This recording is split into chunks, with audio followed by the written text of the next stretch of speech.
No, we had talks. What I was setting up into was this idea that Athena had died and was the first person in the pantheon of gods to actually have a selfless act, to die from a selfless act. So she had kind of ascended to this higher level.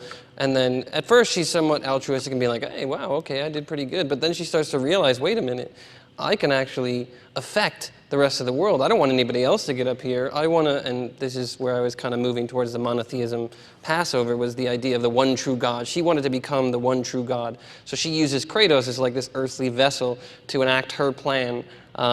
Whether she admitted it in the third game or if it would continue on past that, it always kind of, for me, felt like everyone's betraying him and she's the one coming with this cloak of friendship. And even throughout the entire game, she always maintains that friendship, that idea that, look, I sacrificed for you. I prevented you from killing Zeus, but I did it for a bigger reason.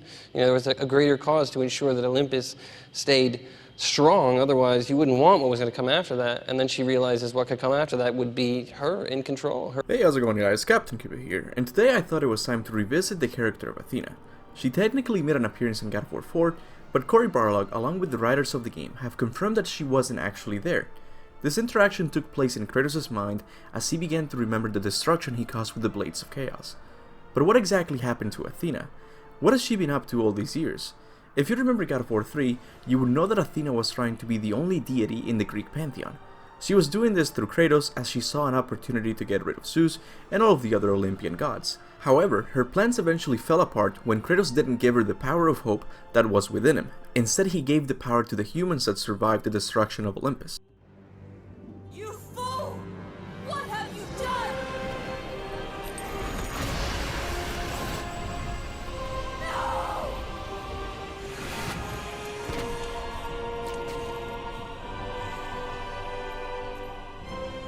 That was meant for me! They will not know what to do with it! It's hard to discern what her plan was for Olympus, since nothing is known about her after the ending of God of War 3. But what if I tell you that there is a portrait of Athena in God of War 3 that gives us a clue as to what the first steps of her plan was? Once you enter the Chamber of the Flame, you will notice that its walls are adorned with portraits of famous Olympian gods. There's Hera, Poseidon, Ares, Zeus, and most important of all, Athena. And right off the bat, you will notice something odd about her portrait.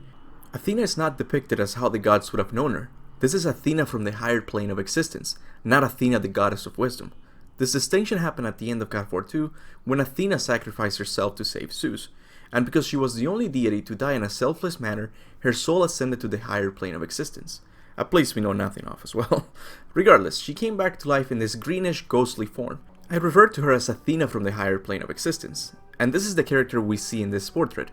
But this doesn't make any sense, because aside from Kratos, no one on Olympus knew Athena came back to life, meaning this painting should look something like this instead. This is why I believe this is not just a portrait. This falls in the category of paintings that have a prophetic meaning, like the warrior fighting Zeus, Jesus being crucified, the Jotunheim mural, and lastly, this one. And if we examine her portrait closer, we will begin to see interesting details, like the fact she's mimicking Zeus's hand gesture. This is something I didn't notice until my girlfriend pointed it out to me, but Athena's arm is raised just like Zeus's arm. This can be taken to mean that she'll eventually become the new ruler of Olympus. Another interesting detail is seen in the background of the portrait, and as Athena says, Your eyes do not deceive you. because that is in fact the Pillar of Olympus. If you don't know what I'm referring to, I don't blame you, because the Pillar of Olympus was briefly mentioned in God of War Chains of Olympus right before Atlas destroyed it. This was part of Persephone's plan to destroy the Greek pantheon.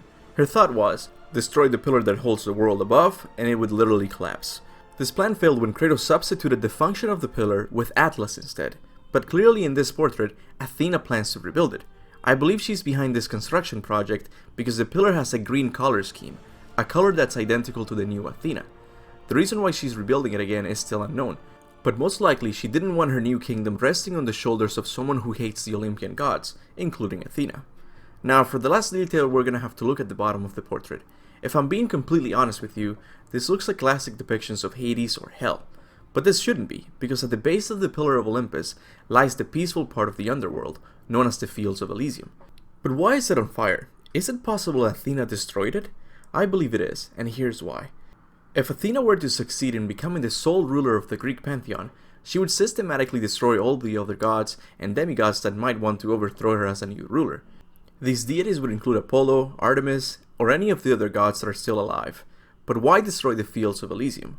Well, there is someone who has the blood of a god coursing through her veins in the fields of Elysium. Calliope, Kratos' daughter. Even though she never showed any signs of power, she is still considered a demigod, and Athena might see it as a future problem. So with the hope of preventing a future takeover by Calliope, she decides to burn the realm down, as we see in this portrait.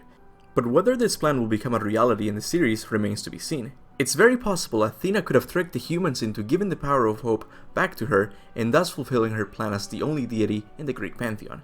But what do you guys think about this theory? Was rebuilding the Pillar of Olympus part of her plan? How about the destruction of the fields of Elysium? Whatever your thoughts are, make sure to leave them down in the comments section below. Before I go, I want to remind you of my merchandise store. If you're interested in owning some Captain Kuba merchandise, remember to click on the link below. As always, I want to thank all of my awesome members for their monthly contributions to the channel.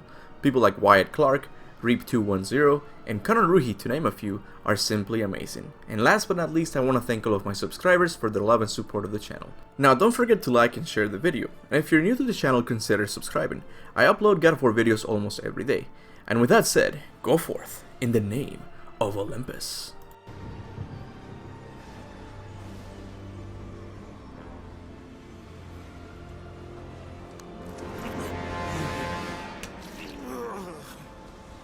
You disappoint me, Spartan.